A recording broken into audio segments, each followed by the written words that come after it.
அண்ணா அவர்கள் புற்றுநோயால் பாதிக்கப்பட்டு மரண வளையத்துக்குள்ளே சிக்கியிருந்த வேளையில் தமிழ்நாடு பேர் சூட்டு விழா இன்றைய கலைவாணர் அரங்கத்திலே நடைபெற்றது. பல்லாயிரக்கணக்கான மக்கள் அரங்கத்துக்கு வெளியிலும் அண்ணா அவர்கள் புற்றுநோய் சிகிச்சைக்கு பிறகு பேசுகிற முதல் பேச்சு. அவர் பேசும்போது சொன்னார், அவர் தம்பிகளே என்றவுடன் அனைவரும் கண்ணீர் விட்டு கதறினார்கள். இந்த கூட்டத்துக்கு போகக்கூடாது என்று மருத்துவர்கள் சொன்னார்கள், உடல் பாதித்து விடும் என்று. தமிழ்நாடு என்று பெயர் சூட்டுகிற இந்த நிகழ்ச்சிக்கு போகாவிட்டால் இந்த உடலில் உயிர் இருந்து என்ன பயன் என்று கேட்டபோது அனைவருமே கண்ணீர் விட்டார்கள். அப்பொழுதுதான் பேசினார், நான் 3 காரியங்களை சாதனைகளாக திராவிட இயக்கத்துக்கு செய்திருக்கிறேன். அதை யாராலும் மாற்ற முடியாது, இனி எந்த ஆட்சி வந்தாலும் மாற்ற முடியாது. ஒன்று, இந்த மண்ணுக்கு தமிழ்நாடு என்று பெயர் சூட்டி இருக்கிறேன், யார் இருந்தாலும் அதை மாற்ற முடியாது. இன்னொன்று, சுயமரியாதை திருமணத்தை சட்டவடிவமாக்கி இருக்கிறேன், அதை யாரும் மாற்ற முடியாது. மூன்றாவது, மிக முக்கியமானது, இந்த மண்ணில் இந்திக்கு இடமில்லை, தமிழும் ஆங்கிலமும் தான் என்று தீர்மானம் போட்டிருக்கிறேன், இதையும் மாற்ற முடியாது. அண்ணா அவர்களே, கல்லறையிலே இருக்கிற அண்ணா அவர்களே, உங்கள் அருகிலே தீவு கொண்டிருக்கக்கூடிய கலைஞர் அவர்களே, எவர் வந்தாலும் மாற்ற முடியாது என்று நீங்கள் சொல்லிவிட்டு போனீர்கள். மாற்றுவதற்கான முயற்சியிலேதான் நரேந்திர மோடி அரசு ஈடுபட்டிருக்கின்றது, இந்தியை திணிப்போம் என்று. அதனால் தான் தமிழ்நாட்டுக்கு ஏன் நிதி தரவில்லை என்று கேட்கிற பொழுது அவர்கள் பொது கல்வி திட்டத்தை தமிழ்நாடு ஏற்றுக்கொண்டால் தான் தமிழ்நாட்டுக்கு நிதி கொடுப்போம். யார் சொல்லுவது? மத்திய அமைச்சர் சொல்லுகிறார். எந்த காரணத்தை முன்னிட்டும் நிதி தரப்பட மாட்டாது. பின்னர் தமிழகத்திலே இருந்து எழுச்சியை கண்டு நான் அந்த அர்த்தத்திலே சொல்லவில்லை என்கிறார். தர்மேந்திர பிரதானே, எந்த அர்த்தத்திலே சொன்னாய்? உனக்கு தெரியுமா தமிழகத்திலே நடைபெற்ற மொழி புரட்சியை பற்றி? மறைமலை அடிகளும்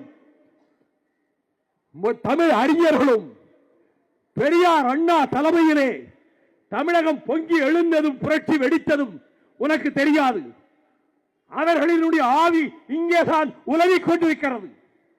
அந்த ஆவியின் பெயரால் நான் அரைகூவி அழைக்கிறேன். தாளமுத்து நடராசருடைய ஆவி இங்குதான் உலவுகிறது.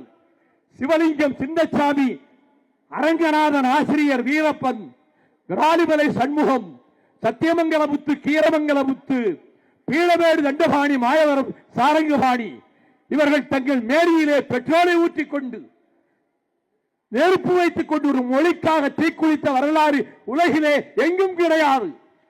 வியட்நாமிலே புத்தபிட்சுக்கள் மதத்துக்காக தீக்குளித்தார்கள். அப்படி தீக்குளித்து இந்தியாவே உலுக்கி அமெரிக்க நாட்டு பத்திரிகைகளிலே எல்லாம், வாஷிங்டன் போஸ்டிலே, நியூயார்க் டைம்ஸிலே தமிழகத்தினுடைய இந்த வீரம் எறிந்த போராட்டத்தை தீக்குளித்து படிந்தார்களே, அவர்கள் புகைப்படங்களோடு வெளியிட்டார்கள். அவர்கள் ஆதியும் இங்குதான் உலவுகிறது. அவருடைய வாரிசுகள் தான் நீங்கள் இளைஞர்கள். 30 வயதுக்கு கீழே உள்ள இளைஞர்கள் எல்லாம் அவர்களுடைய வாரிசுகள் தான். நீங்கள் முன்னை விட வீறு கொண்ட வாலிபர்களாக, வீரம் நிறைந்தவர்களாக இந்த தமிழகத்தை காக்க புறப்படுவீர்கள் என்பதற்காகத்தான் ஒரு எச்சரிக்கை மணி அடிப்பதற்கு பொற்கால ஆட்சி என்று இந்தியாவும் மற்ற நாடுகளும் போற்றுகிற திராவிட மாடல் ஆட்சியை நடத்தி கொண்டிருக்கக்கூடிய ஆர்வீர் சகோதரர் தளபதி முத்துவேல் கருணாநிதி ஸ்டாலின் அவர்கள் தலைமையில் தமிழகத்திலே ஒரு புதிய எழுச்சி ஏற்பட்டிருப்பதும், நிதி கொடுக்க முடியாது என்று சொன்னார்களே, சமக்கிரா சிக்ஷா அபியான் என்கின்ற பொதுக்கல்வி திட்டத்துக்கு எவ்வளவு வர வேண்டும்? 2401 கோடி ரூபாய் கொடுக்காமல் வைத்திருக்கிறான். மகாத்மா காந்தி ஊரக வேலை வாய்ப்பு திட்டம் 100 நாள் வேலை, அதில் 2118 கோடி ரூபாயை கொடுக்காமல் வைத்திருக்கிறான். சாலை துறைக்கும் பணம் இல்லை, எந்த துறைக்கும் தமிழகத்துக்கு பணம் இல்லை என்று சொல்ல நீ யார்? சர்வாதிகாரியா? சர்வாதிகாரிகளினுடைய சாம்பல் மேடாகத்தான் டெல்லி பட்டணம் வாய்த்திருக்கிறது என்று சொல்வேன். நீ எதை அடிப்படையிலே இந்த பணத்தை கொடுக்க முடியாது என்று சொல்கிறாய்?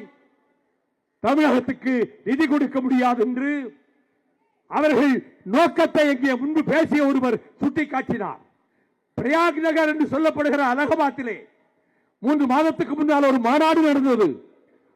இந்துத்துவ சக்திகளும் சனாதன சக்திகளும் சேர்ந்து நடத்திய மாநாடு.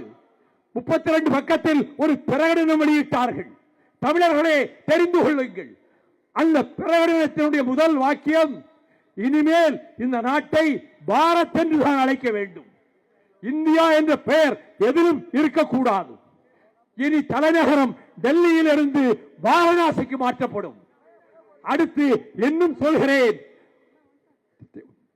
இஸ்லாமியர்களுக்கு இங்கே குடியுரிமை கிடையாது, ஓட்டுரிமை கிடையாது, கிறிஸ்தவர்களுக்கு ஓட்டுரிமை கிடையாது என்று தீர்மானத்தை பிரகடனமாக்கிய அவர்கள் நோக்கம் ஒரே நாடு, ஒரே மொழி, ஒரே மதம் என்று ஒரே கலாச்சாரம் என்பது மட்டுமல்ல, அவர்கள் இந்து சாம்ராஜ்யமாக ஆக்கலாம் நினைக்கிறார்கள்.